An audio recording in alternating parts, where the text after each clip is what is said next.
Not too sure where to put my water. Thanks very much, guys, and thanks for tuning up to listen, and thanks to the Arrowlands Environmental Centre for the invitation, and for Jimmy and Nicole and Carmel for welcoming me and helping organise my trip. And yeah, so look, I'm just going to try and give you just like a brief overview, as as interestingly as I can, about some of the major exciting things happening on the energy transition, if you like, the change over to renewables. Some of the interesting projects, some of the interesting pushes by communities, some of the policy and political hurdles, and then kind of bring it back all together and sort of suggest what it might mean for the Northern Territory and for Alice Springs in particular. So just to give you a bit of background about myself, excuse me as I lean down and sort of do the thing. That's my website, Renew Economy. It's free. We put out a newsletter each day to 15,000 people now, and about 250,000 people visit the website each month, which is pretty exciting. It just shows the interest that's out there for renewable energy. Our principal things is basically two things. We get really excited about new technologies, and we get really upset with policies and politics. So that's probably the two big themes. And really, we get really upset at federal level, at some state level, but there's actually quite exciting things happening. And I guess in the Territory, change of government, 50% renewable energy target, the signing on by the local mayor here for the zero emissions target by 2035, one of 35 councils around Australia, and a lot of really good work being done at community, council and state level, which is kind of what needs to happen anyway if we're going to meet our Paris targets and we're going to make that transition. You can't rely really on the federal government to do all the work and go top down. One, because they don't like to lead very much because it's too risky for them, so they all want to get back into power. And two, that it's just best that the people lead and the politicians follow, as long as the politicians just don't get in the way, I think is the main thing. I come from Byron Bay, live there, it's very nice. This is one council which is also aimed to go zero emissions by 2025. And I'm actually on the director of the board of a company, a peak body if you like, that's trying to sort of help coordinate that happen. And it's a council goal, but it wants the whole sort of council area to get there. I'm not really too sure how we're going to do it because there's big issues with land and transport and buildings in particular. The transport and buildings is really hard because we basically don't control it. We've got about 8 million visitors a year. Most of them drive in, most of them fly, some of them fly in.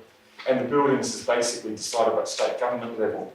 What we will achieve, certainly, I reckon, is 100% renewable energy, generating the equivalent of our needs through solar and wind, or well, probably not wind, but other sources. How we go with the rest of getting zero emissions by then is going to be really interesting, but look, it's a target worth aiming for, and a lot of people are getting very excited about that whole thing. So you've got Alice Springs with its own people there with their own target, you've got Byron Bay, about 35 other councils, there's places like Yakima, there's about 10 or 12 I think in Victoria that are going 100% renewables by 2020, 2025, 2030. A lot of them are actually getting support from the state government, and that's really exciting. And what we're seeing is a lot of people in old coal areas, which are also making this transition very quickly to renewables. So up in North Queensland, there's the Collinsville coal generator, which got closed down about 2 years ago. Now there's about 10 big solar plants which are being built or about to be built around that area. So it's going to become like the solar capital of Australia, all within about 5 years. It's quite an extraordinary transformation that you don't actually read much about. One closer to home for you guys is too far. Port Augusta. It's a major coal-fired generator. They've had 2 actually closed in the last couple of years. And just near Port Augusta, they built this. This is actually operating now. This is Suntrop Farms. It basically grows tomatoes. And they built this big solar tower to do 3 things. One, to power it. One, to provide all the heat, because it's a big greenhouse, so it requires a lot of heat. And also to desalinate the water. So that's the first time we've seen this solar tower technology in Australia. It's really quite exciting. The people at Port Augusta are also pushing for a much bigger solar tower to provide about 110 megawatts of electricity, which would be more than enough to power their town and the surrounds, as something symbolic to replace the coal-fired generators. More than symbolic actually, because a lot of people think that solar tower technology is going to be really important, simply because unlike solar PV, which is what you've got on the roof, and it's the same thing that you see in those big solar farms, it's basically lots of modules stuck together. These will have collectors, they shine onto this this big thing here that absorbs the heat and it can store it with the technology they're looking to do in Port Augusta. And basically you're using the solar and you can store it and it becomes completely dispatchable. It operates like a base load generator, but doesn't have to operate like a base load generator. You can basically format it to do what it wants, sort of what you want, when you want it. And that's pretty exciting. So there's a whole bunch of communities also pushing to renewables, but there's also a lot happening with business. And here's what's going to be the biggest greenhouse, or glasshouse as they call it, in Australia. It's not built yet. It's going to happen in Stawell in Western Victoria. It's going to be on an old gold mine, which is no longer used. They had this dream of building this in Australia, and they weren't going to do it because the electricity costs and the gas costs were just way too expensive, so they started to think about going overseas. The Victorian government and their renewable energy advisor, who's Simon Corbell, who was the former energy minister for the ACT, and he's been a big driver of their 100% renewable campaign, he had this bright idea. So what they're going to do is they're going to build it in Victoria, but they're going to use only wind and battery storage. And that turns this venture from being completely uneconomic and about to be the overseas to now being built in Australia with much cheaper prices. That's an extraordinary transition. This is a big energy user that's decided that the fossil fuel grid is no longer suitable for its purposes, so he's going to build wind and use battery storage. So it's going to be a 180 megawatt wind farm, which is more than what this needs, but basically that just provides the base contract. They'll probably use about 20 or 30 megawatts of that. They're going to have 20 megawatt, 34 megawatt hour battery storage next to it, which is going to store that wind energy, so it's got the power when it needs to, and it's going to be 100% renewable. It'll still be attached to the grid, but that's a really exciting project, and that's the sort of beats down all those comments that big energy users can't rely on renewables. Well, in this case, they actually can't rely on fossil fuels. Another one, this is a garnet is apparently something you use for scrubbing and for scraping. Just trying to think what the word is. This is a mine in Western Australia, just south of Geraldton. It's the biggest garnet mine in the world, and they're putting in solar, wind, and battery storage. It costs too much money up there, and it's actually unreliable. Because one of the things about Australia's grid is that it's long and thin and prone to storm damage, prone to fire. It's going up the coast of Western Australia, so they actually get a lot of salt problems with their transformers and their relay mechanisms, so they actually lose electricity a lot of the time. So they decided to get solar, wind and storage to improve the reliability and to lower the costs. So that'll account for about 70% of their needs, and if it all goes well, then they'll look to go 100% in about 5 or 6 or 7 years, maybe by 2025. Another exciting development. Whyalla Steel, remember, was it Barnaby Joyce? Or no, it was Tony Abbott who said Whyalla will be wiped off the map with the carbon price. This is their big steelworks. It never was wiped off the map. In fact, probably would have benefited if there was a carbon price. But this has just been bought out by a big UK company. It went bankrupt, and they've decided that the key to its future viability is to use green energy. So they're going to be building wind and solar and pumped hydro, and basically powering their plant with their own resources and not relying on the grid. That's another key indicator. Sun Metals. This is the biggest zinc producer up in North Queensland. I mentioned that near Collinsville. They're the biggest energy user up there. They got sick and tired of the prices they had to pay the local state-owned generators, which are almost entirely coal and a bit of gas. And so they decided to put their own 116 megawatt solar farm. They're building that. That's going to lower their costs. They say it's going to actually underpin the expansion of the refinery. Here you go. This is another example of manufacturers not being forced out by renewables, but actually manufacturers expanding their business with renewables. And interestingly, Telstra has just signed up to build a 70 megawatt solar farm in northern Queensland, once again to reduce its cost. It's the biggest energy user in Australia. Consumes 1% of all the electricity that we use. Telstra, you just think about all the relay stations and the other buildings around the place. And Foster's is going 100% renewables. Don't know whether anyone's read about that, but the beer you'll be drinking, if you like Foster's and VB and all that stuff, is going 100% renewables. That's actually been initiated by their owner, InBev, Anheuser-Busch. I mean, it's just become one massive conglomerate. They own just every beer in the world now.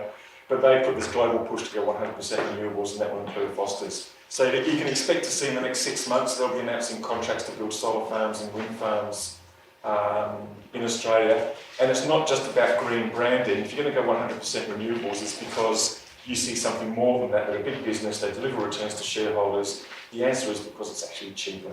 And so it's about reducing their bills, as well as showing leadership. And it's a good thing to be have clean energy. For most people, the whole debate about electricity in Australia basically started here. Well, it didn't really start here. This is the big blackout in South Australia last year, in September the 28th, and the whole state went black for a few hours because the storm which knocked down about 23 of these power lines and about 3 big transmission lines, and basically the grid couldn't cope. What we saw was that there was massive fluctuations in the voltage and the frequency on the network that put immense pressure on the equipment that was still there. What they didn't know was that on some of the wind farms that had been programmed, so there was about 23 of these things went down, and there was 3 big transmission lines went down. It all happened within about 68 seconds of one another. So there was one big event, and the wind farms went whoa, and the gas generators went whoa, and they all sort of swung this way.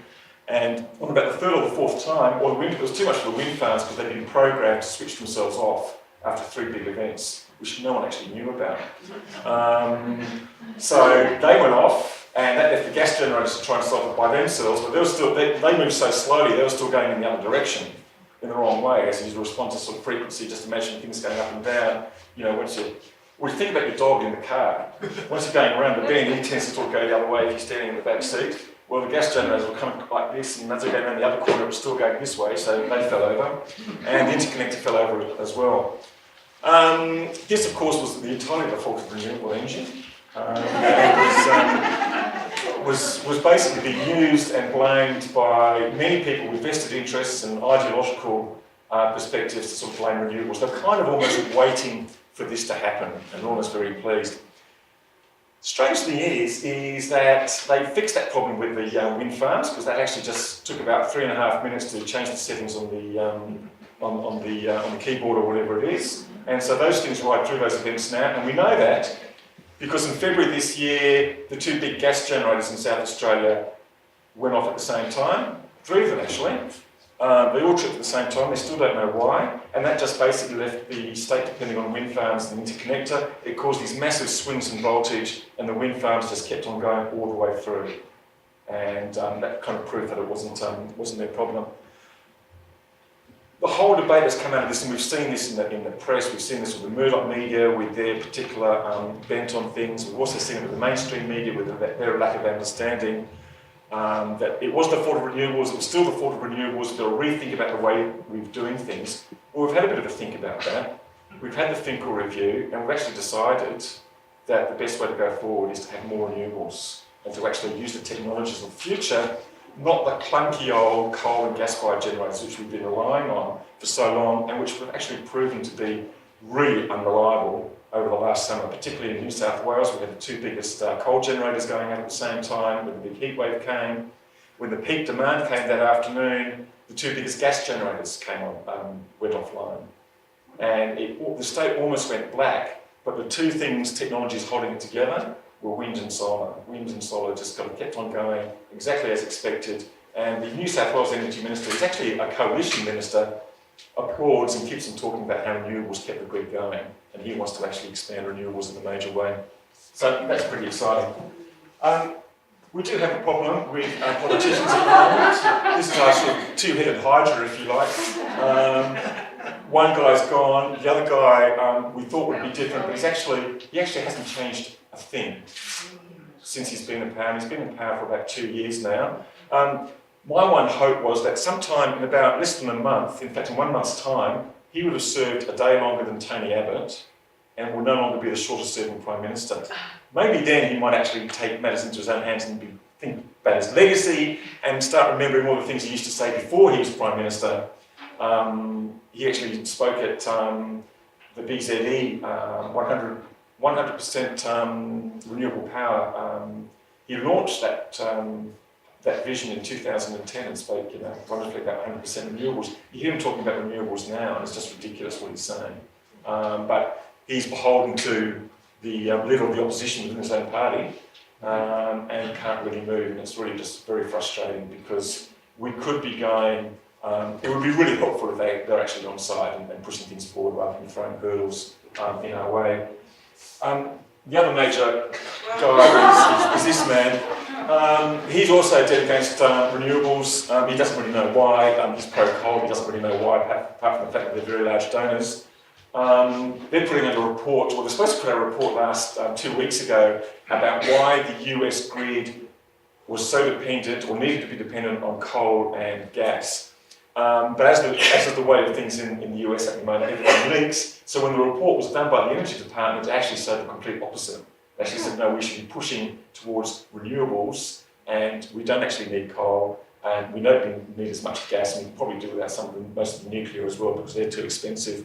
So that report hasn't actually been formally released, and it was obviously leaked so that it was out there, and so people could see how it changes when if it does get formally released and they use it as some sort of mechanism to sort of row back on the renewables. But in the United States, it's quite interesting. They've got a lot of states there, like New York and California, which really have very ambitious targets, about 50% renewable targets, and are really doing really exciting things. In fact, Hawaii is going for 100% by 2045. That's what the governor wanted, and the local Congress endorsed, and the utility put its hand up and said, actually, we can get there quicker. We can get there by 2040.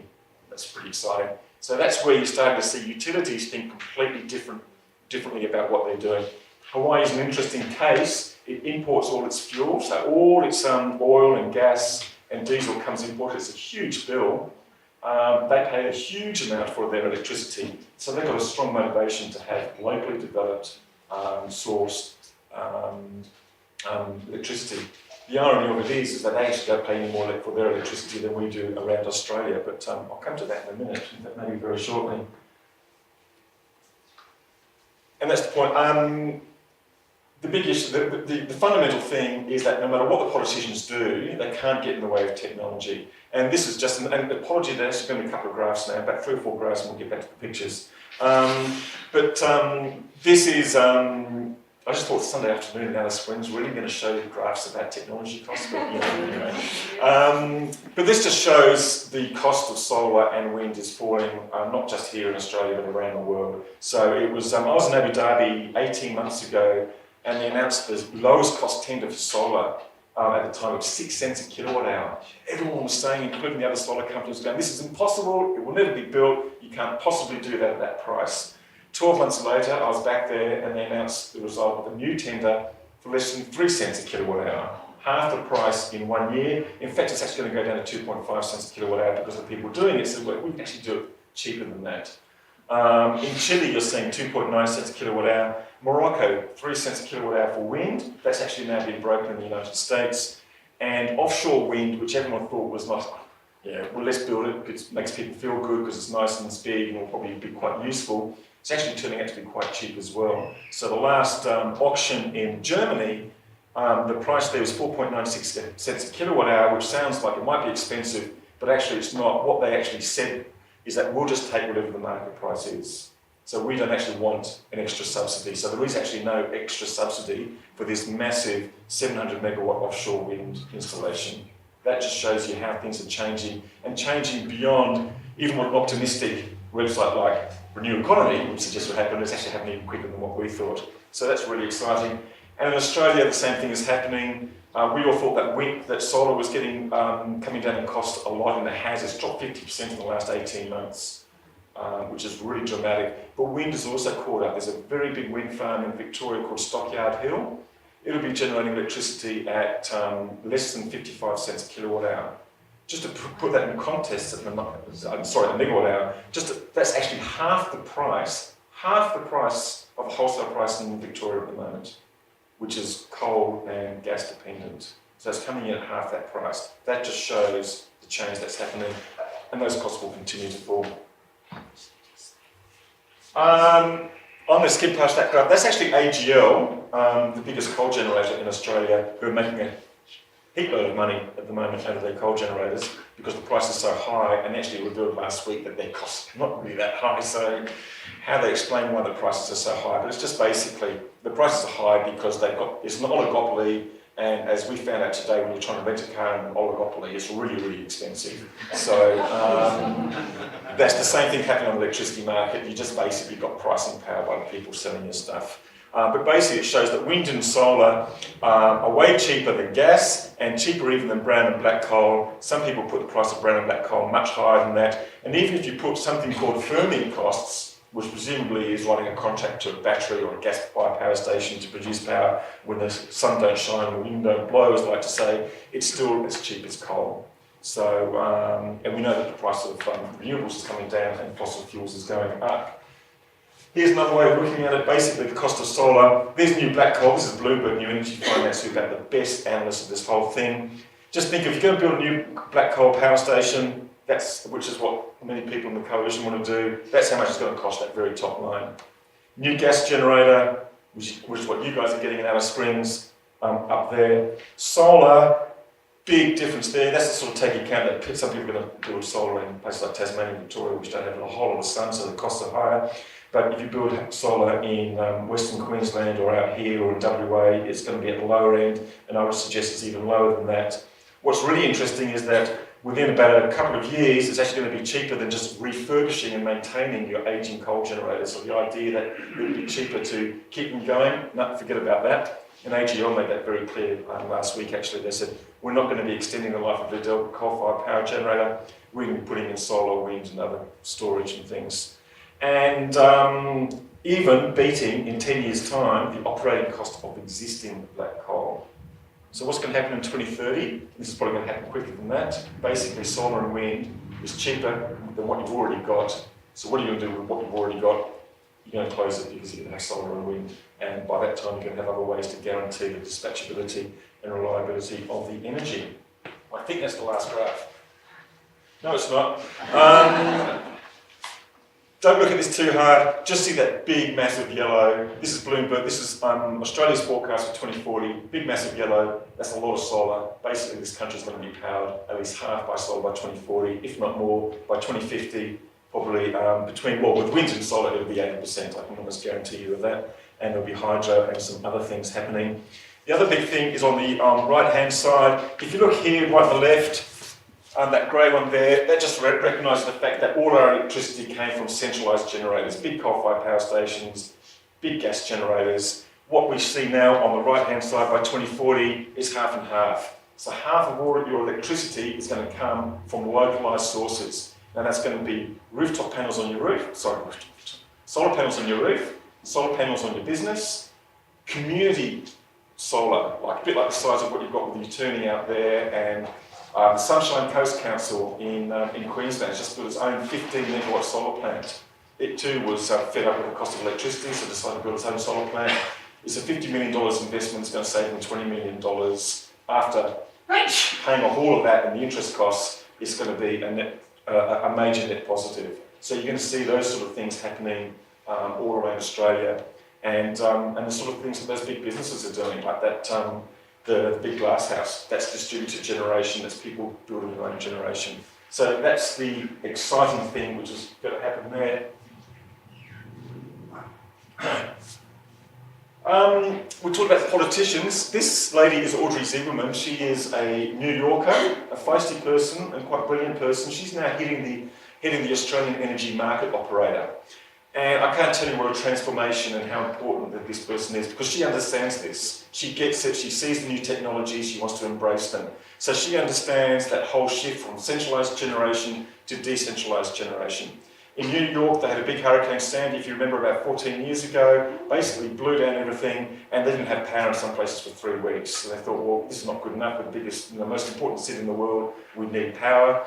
And so they put in something called reforming the energy vision. Basically, just take what we've got, turn it upside down, and let's move forward. And she was in charge of it. Basically, 50% renewable energy by 2030, a lot of focus on distributed generation. And so she's come in as head of the market operator, which I would say, one of the big issues you've got with utilities and the institutions that run the markets is the cultural one. There's simply people who believe that, no, this is the way we've got to run the system, and this is the way we've got to do it. And there's a whole bunch of other people who say, no, we can change this. If you go back 10 years, Very few people would say that you could have more than 10% wind or solar in the grid. Now they quite happily say we've got 50 or 60%. In another couple of years, as new technologies and new controls come in, there's actually going to be no problem having 80, 90 or 100%. We can see that in Hawaii, 100% renewables by 2040. 2045, the politicians wanted, and the operator comes in and says, no, we can do it quicker than that. So she's going to be a very important person, and it's really great to see her there, because they did have a weather report. They were seeing that they needed to do something, but they just kind of sat there and watched it. That's before she turned up. And I suspect there was actually a bit of a cultural thing of saying, well, let's see what happens here. Rather than being proactive and actually dealing with the situation. So she's in there now. They promised to look out the window. They promised to read the weather reports every hour. They promised to be very proactive. We saw that even just last weekend, or this weekend, sorry, big storm sweeping through Adelaide. They took all sorts of measures which they could have done for that big blackout and never did. Pretty simple things like, make sure there's a bit of extra backup running. Make sure that the interconnectors are not overloaded. Those are the sort of things they did this weekend, which they didn't do last time. So that's a really important shift. What's her name? Audrey Ziegelman.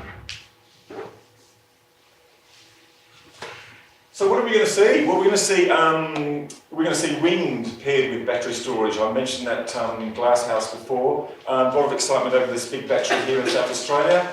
That's the Hornsdale wind farm. I don't know whether that's a sort of a photo. Well, that's probably what it looks like anyway. And they're going to put a range of. It's going to be up by December the 1st, apparently. They said they can do it in 100 days or it's free. It turns out that this 100 days is actually going to be after they've actually done the agreement with the connection point.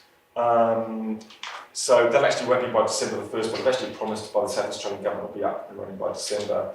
And that's going to become quite an important thing. It's really disappointing here, Malcolm Turnbull and Josh Frydenberg saying, oh look, it's really small, you need 30 of those things to sort of, to meet all the demand for South Australia. Saying, well, why do you need 30 of those things? You've already got 3,000 megawatts of gas generators, aren't they supposed to be doing something? This is actually there to fill in the gaps when the gas generators fail, or like in February, one of the big gas generators doesn't even bother to switch on because it reckons he can't make enough money. So this is just there to sort of plug the holes in the grid, because things happen very fast. Now these things react instantaneously. Most gas generators can't do anything. It takes them about 5 minutes to wake up and another 5 minutes to get out of bed. And this thing's actually, most of it's designed to operate for 10 minutes just to give them the time to sort of get their act together and start producing power and keeping the lights on. And another part of it will actually be used to sort of shift the amount of wind energy. And it'll be the biggest of this thing in the world. It'll be overtaken really quickly by a whole bunch of other projects which are going to happen in Australia, and it'll be the first time we see the wind energy being produced, blowing, and they'll store some of it here at times when they can sell it for a higher price, or sell it for peak demand, or for the times when, as they say, the wind don't blow and the sun don't shine. They're going to be coming with solar farms. This is one that's been done up at, it's just about to be opened in Lakeland, just another one, near Cooktown in Queensland. It'll be the first grid-connected, major grid-scale solar farm and battery storage. And there's about another 5 of these about to begin construction at a scale about 10 times bigger than this. Quite exciting. 2 in South Australia, 1 in Victoria, and another 2 in Queensland. So we're starting to see all these things come connected. And the interesting thing about them is one of the big promoters is a guy from who runs something called Reach Energy. He used to run the Hazelwood brown coal generator. Now he runs a solar plant, and he says that the combination of solar and storage is cheaper than gas, and then we'll get actually even more so in the next year or so, and it'll be cheaper than the current wholesale price of power. So that's the former Hazelwood generator. What's really interesting, actually no, he was the head of Yulorn. No, he was the head of Hazelwood. The guy that used to head the Yulorn power generator has now come up with his own technology, which is about demand management, which is sort of switching things off and sort of controlling the voltage of things. And he says, well, if you actually use this and put this in across the grid, then you can close down your lawn as well. So it's interesting, you get in the head of these former brown coal generators who spent so much time arguing against the carbon price and renewable energy target. The lights would go out if you switched us off. Now they say, well, yeah, look, we don't actually need you anymore. Really quite interesting. And the other thing, so what I've been talking about is large-scale stuff. The other big thing, remember that graph about decentralised generation, is going to be in your homes and in businesses. And this is basically, it's not an ad for Sonnen, although their technology is actually quite good. They've actually come up with a product. We'll put, you buy one of our batteries, you got solar, pay for the battery storage, and then we'll charge you a $10 fee a month, and that's it. We'll look after everything else for you. We'll keep your lights on, and that's the last bill you pay, apart from $10 monthly fee for the next 20 years. So that kind of changes the nature of most things. I mean, those batteries aren't cheap actually, but they do actually pay back after about 10 years. So people with the spare cash want to go and do that. That's an interesting way of doing things. All the forecasts suggest that, I think in WA, for instance, I think the forecast is that within 10 years, 90% of all businesses and 70% of homes will have rooftop solar. And when you think about it, around the grid at the moment, where I am, we're paying effectively 30 odd cents. If you include the fixed price of the network cost, the unavoidable price, we're paying 40 cents a kilowatt hour for our electricity, which is about what you pay for a diesel generator out here. It's pretty ridiculous that you can't actually get a grid. This massive, big machine, the biggest machine in Australia, and it is so damn expensive. It's no cheaper, no more efficient than a diesel genset out the back here. That's the failure of what we have now. And so solar costs 5 or 10 cents. 5 cents if you get cheap panels, 10 cents if you get really good ones. The South Australian grid operator says that within a few years, solar and storage will be 15 cents a kilowatt hour. That's less than half the cost of power in South Australia. What's everyone going to do? We're going to switch to this. And that's actually a good thing, because it means that households are investing in this, which means the cost of the whole transition is cheaper, and households are saving money while they're investing in that. So that's a double benefit.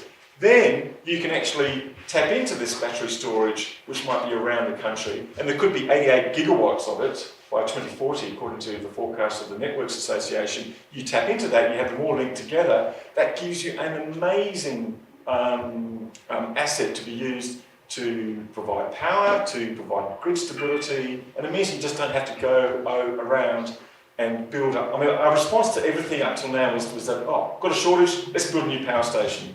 You don't have to do that anymore. And Zibelman has actually said this, he said, we don't want to be going out building new power stations. We want to be thinking smarter. Think solar, think storage, and think about all these other demand management initiatives. Which takes us,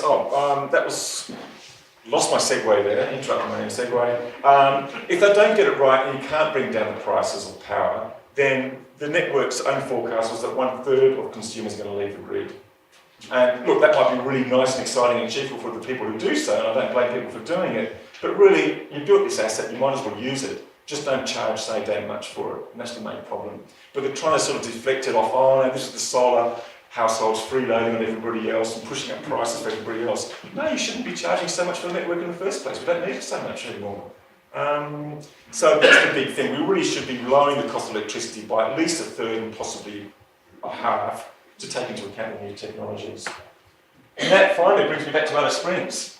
There you go. Somebody help me out and tell me where that is.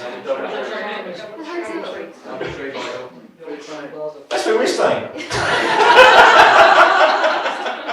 I just hadn't taken the helicopter up yet. But there you go. So Alice is one of the solar cities, and it's pretty exciting. It's got a lot of solar. It's got a fantastic solar resource. I read a few stories a year ago. You guys had your own blackout, I understand, about 18 months ago, which precipitated another sort of, oh God, it's all the fault of renewables. Let's go and build a great big gas power station, which is what you're building. Hang on, I've got it all wrong.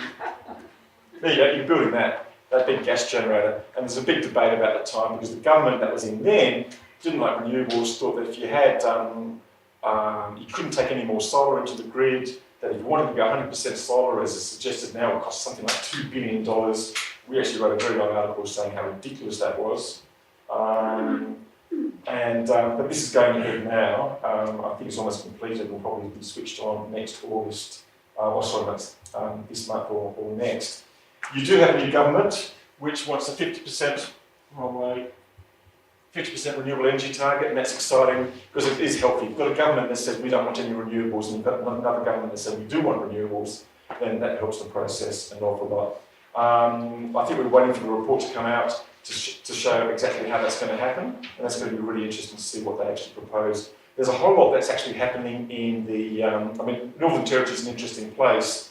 It's got 3 separate main grids, so Darwin, Catherine, and or Darwin, Tennant Creek, and Alice Springs, as far as I remember. And there's a myriad little micro grids with remote townships. There's a lot of effort going in there. Weaning them off diesel by putting in solar and battery storage up at Daly Creek, which has shown that you can cut the diesel consumption by at least a half. And then as that battery storage becomes cheaper, those really old clunky gen sets are replaced by newer ones which can cope, which can move up and down a bit with the solar variation and more software controls. Then you can start seeing that shift between 70% to 80% replacement, and even maybe 100% replacement. The ACT has got 100% renewables. They'll be there by 2020, and that's pretty exciting. But they've done that by building wind farms and contracting wind farms and some solar farms in the ACT, but mostly wind farms in New South Wales, South Australia and Victoria. And they're actually basically producing enough electricity to match the equivalent of what they use. In Alice Springs, if you're going 100% renewables, that's a different matter altogether because you're an isolated grid, you just can't bring in something from somewhere else. So that's an interesting challenge in itself. So if you've got a guy's going to go 100% renewables, there's going to be 100% renewables. Now, whether that is matched by this 100% renewables is described as, we'll just generate enough solar or have enough solar to produce the equivalent of 100% renewables, or whether they actually want a pure 100% grid is going to be interesting to see what they decide. What we've already seen, though, is a complete change in perspective from the territory generation particularly. Like last year, they were the authors of that ridiculous report that said going 100% solar in Alice Springs would cost $2 billion. I interviewed the guy after that, their head, Tim Doynion, if that's the right pronunciation. They just announced this 5 megawatt storage tender, so that's going to be built in the next few months, be up there. He's now saying that that's going to, he said before that batteries would be too expensive, not worth the money, can't do it. Now he's saying we're putting this in and we're going to get our money back in 4 years' time, which is fantastic. So complete change of perspective. Some people do dance to their political masters, but some other people just sort of see the light. And look, I've got to say that things are changing really quickly. So what people thought was impossible a few years ago, they now understand it is possible. So maybe give them some credit. He says that that's going to allow the amount of solar in Alice Springs to double. Which is fantastic, because Alice Springs gets up to about 38 or 40% penetration in theory, because there's about 12 megawatts of solar in Alice Springs, and there's about 25 megawatts is the actual demand. But I'm told that's only in theory, because apparently, talking about cultural issues, some of the people that run the local network are kind of locked into the old way of doing things, so when they see solar get up above a certain level, 25%, they go, oh, that's enough, switch it off, and let's keep the gas going. So hopefully what this battery storage does is tells them that the future's okay, it's safe, you can handle it, and you can let that solar run as much as you want and possibly even double it. Because basically that just looks after those changing frequencies that might happen with sort of solar going up and down. You know, when you get cloud cover coming over, you can get quite a big variation. Interestingly, there was a solar eclipse in Germany last year. Germany's got like about 30 gigawatts of solar. It's amazing. And they just thought the whole place was just going to come crashing down because of the solar, because the moon goes in front of the sun, and it's going to be all over, we can't cope. But actually there was no problem. No one saw any difference. It was fantastic. Now Los Angeles is having a bit of a panic about it because they've got an eclipse happening next month. They've got a bucket load of solar as well. And apparently we've got one in 2036.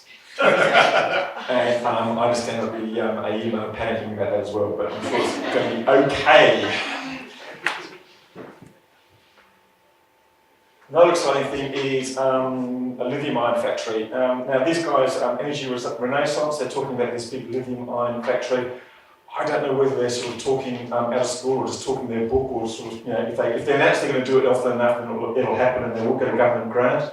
but they keep on telling us that they do have approval from the Northern Territory government to build it, and they do seem quite, I had actually talked to the guy, and he does seem quite serious. So that's the first gigafactory being based in Darwin, mostly for the Asia export market. But he made the interesting point is that Australia is one of the only countries, probably the only country in the world, where he said we can throw a wall around it, you don't actually need to because there's already some water there, but basically where we've got all the materials necessary for a battery industry, because we've got the cobalt, we've got the lithium, we've got everything else we need to actually produce these things. And that gets down to 100% for Alice Springs. I know that Repower Alice Springs is doing a lot of work on this. I know other people have got their own views, and I don't want to sound like an expert that knows everything, but just sort of casing the options. Solar is obviously the cheapest thing, so just if you want to go 100% renewables, throw as much solar as you possibly can out there. You might need some more storage, battery storage out there to sort of make sure that it sort of doesn't upset the other machines. But that'd be the way to go. It looks like you've got that. You're stuck with that gas generator. So the task then is basically keep using that gas generator, but try and use it as little as possible. So every year, just use less and less and less and less until you don't really need it at all, unless for some sort of emergency backup.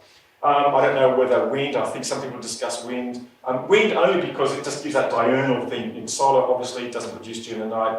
Maybe if there is some wind resources, you can put a few turbines up. But once again, look, I don't actually know what the wind speed is like around here at all. More battery storage. I think it should be encouraged in people's homes because you can actually link that together and provide good stability. You probably need more battery storage at grid level, more than that 5 megawatt one that you've got now. Costs are coming down very quickly. Battery storage is really good and really cheap for about instant response in 1 hour or 2 hours. Beyond that, you've got to start thinking about longer term storage, and it probably won't be battery storage unless they cost 40, even further than we thought. Electric vehicles, there's a couple out there. If you haven't already seen them, go and have a look at them. They're really exciting. Electric vehicles can also play their role in the grid as well. Demand response. Basically, this is about sort of reducing demand when you don't need it. They're talking about doing that in South Australia and Victoria now. This is a big thing of Audrey Zieberman. The biggest demand response mechanism that you can probably think of in Alice Springs is your beer fridge. Maybe switch it off when it gets too cold. But maybe don't play that thing up too much, because if you start telling people you can't drink beer, then you might not be getting much community support. But another Solar City, Magnetic Island, they were part of a Solar City campaign, and their goal was to basically not have the need, because they had a lot of big increase in tourists, big expansion there. They didn't want to build a new cable from the mainland. So they put in a Solar City program. There was a bit of battery storage, more solar went in, and a local network actually went around and took all the old beer fridges, threw them in the back of the truck and took them away, and actually paid for the replacement with more efficient ones. Because those beer fridges are really, really huge consumers. They're crap, they're absolute rubbish, and you should throw them out. And I understand that some people around here have 4 or 5 of them. And look, I can understand that, that's okay. That's okay, but maybe there's a more efficient way to go about it, and maybe there's some way that, if you do go 100% renewable and you are short of supply, then maybe sort of sneak around the back garden and switch the fridge off. Biofuels, 100% renewables. One of the options might be, if you've still got that gas generator going, to turn into biofuels. I don't know what sort of crops there are around here, possibility or importing them. That's a possibility. Solar thermal, a smaller version of what we saw in that very first slide with the big tower. There's various technologies happening there. By the time you get around to that 100% deadline of 2030, hopefully a couple of those have been built in Australia. Hopefully the costs have come down and people can see what they can actually do and at what scale. So that might be an option down there. You don't want to get locked into your options too early. And it looks like I've already jumped to the beer fridges beforehand, but that's probably a nice way to end to think about nice cold beer. And I think that's the end of it. Happy to answer any questions.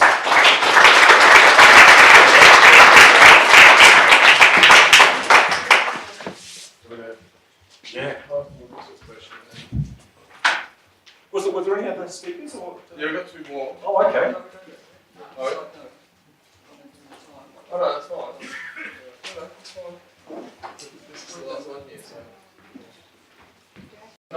Lately is, my impression is that the so-called retail industry is a completely unnecessary camouflage of price gouges designed to try to obscure the fact that privatisation of electricity was a bad idea. You won't see that on their website, but you're probably right. Yeah, that's basically, look, there's actually, what's really happening is that we're just seeing a complete change in the industry now. The way that we've created this industry is actually really inefficient. So you've got your retailers are mostly the same people as the generators. And so they're protecting their generation asset. So they don't actually want you to encourage you to use less because it means that they sell less from the coal and the gas plants that they own. We've actually done the vertical integration completely the wrong way. The networks who provide the poles and wires, even though they've overcharged us like buggery for the last 5 or 10 years, they see a future because they think, well, whatever we do, we still need to transport that electricity and share that electricity around, and that would be the perfect thing.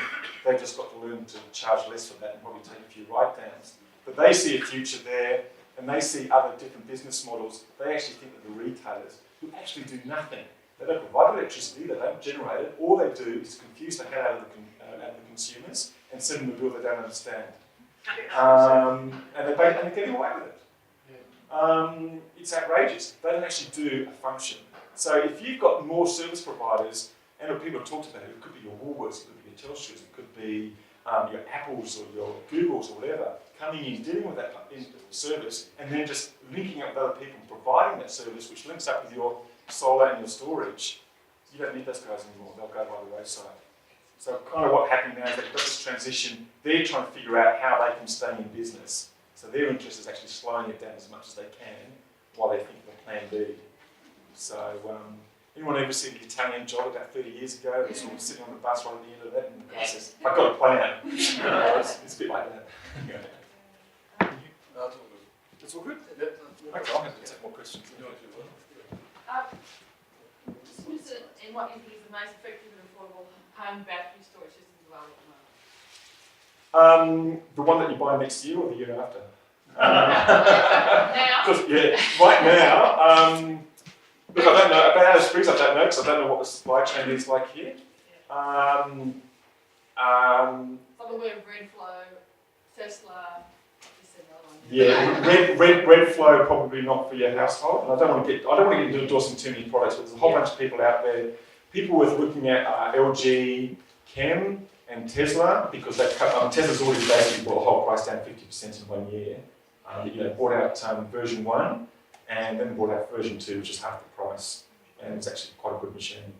LG Chem are competing head to head with them, but there's BYD, which is a big Chinese manufacturer, quite reputable. They're coming out as well, or they're here. Sonnen, which are good at higher end, but longer lasting. So it's kind of it's a bit like what I would advise against was buying the cheapest you could possibly find because it's probably dodgy. We've seen a lot of stuff. I mean, Australians have put up so much crap on their roofs. It's just unbelievable. We've gone for the cheapest panels and the cheapest inverters, and it's because we've got an eye for a bargain, and it's probably because we haven't been too well informed about it. And it's also because we change up. We move a lot. If you go in Europe, they tend to live in their house for 15, 20 years. They put something on the roof, they want it to last. We kind of think, we're going to be moving out in 4, 5, 6 years, so we'll just put something on that will last that long. And it's a bit sad, so a lot of people are actually not getting good value out of the money they spend. So I would not go cheap, and if you can wait a while, I'd wait another year or so, because the prices will come down. If you've got a reason to do it now, then fine. But yeah, and one of the things I didn't mention before was that when you're putting solar on, the next, and this happens, this is important countrywide, the next one of solar has really got to be focused on the people who haven't been able to put solar on. So your renters, your low-income households, your apartments. And there's a whole bunch of ways to do that. Different sort of models, different ways of sort of, how you finance the construction of, some rooftop solar on a big apartment block and you share that electricity and you get everyone involved. That's where the focus has got to be. I just thought I'd make a comment on that one as well. I got cold canvassed by somebody, just drawn up with a plan to put solar on your roof, one of those arrangements where you pay a monthly fee. And I just think some of those people are pretty dodgy. So, they're in it because they're a finance company and they're looking to make a buck, and the solar is kind of the second thought. So, I had a good outcome because it prompted me to actually get in touch with somebody locally and get.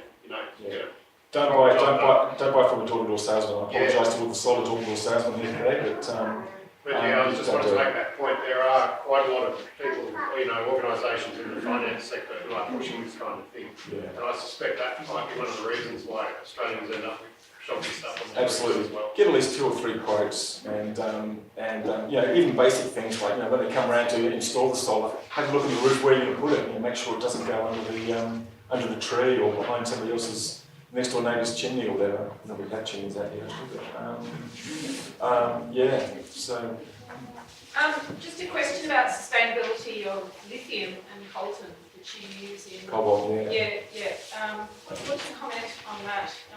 Can it be recycled, for instance? Yeah, they can actually, they can. And I mean, look, it's a really important point because they should be. And in fact, the solar panels in Australia, there's actually no recycling scheme, and it's basically using slave labour, and it's a bad industry. But we're just starting to see now some Australian, we've got cobalt in Australia, so we're starting to see some Australian miners actually wake up to the possibility and talk about sort of extracting cobalt here, and that'd be a good thing, because you don't want to be relying on an industry or one that encourages the people who are doing terrible things to the local population in those countries and just basically, you know, abusing them and extracting their money for them. You know, it's an important industry. Yeah, I was just going to say, not all lithium batteries use cobalt, apart from anything else like the LG can. There's lots of that don't use cobalt. But on batteries, and maybe something to add to this, you know how cooling load in Alice Springs is pretty high. Yep. You know, batteries seem to be like kind of the sexy solution, but you know, there are other methods for shifting loads. You know, if you've got lots of sun and you need a lot of cooling, then you don't necessarily want to use batteries because thermal storage can be much more efficient and infinitely cheaper and just doesn't ever wear out. And there's some products that are just coming online now that are basically an air conditioner with built-in battery. It's solid state, it's based on phase change materials or ice, basically making ice. So.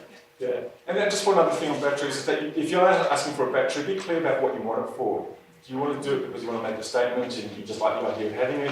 Do you want to do it because you want to sort of use it as much of your solar? You don't actually have much incentive to have a battery here in Alice Springs because you're getting 1-for-1 retail tariff. So you don't have an economic incentive to stick it in a box and then sell it back to them or use it later on at night because it would be cheaper than drawing down from the grid. Or do you want it as a backup power from this back out, or do you want it to go off grid completely? And for all those different things, you probably want to think about different sort of batteries, because not all batteries can do everything. Some of them can only do 1 or 2 of those things, or some of them can, or some of them might be able to do it, all 4 of them, but they'll be less efficient in the way they do it, because they, There was another hand up. Maybe we exhausted them. There you go. Thanks, guys. Please give a round of applause for Giles.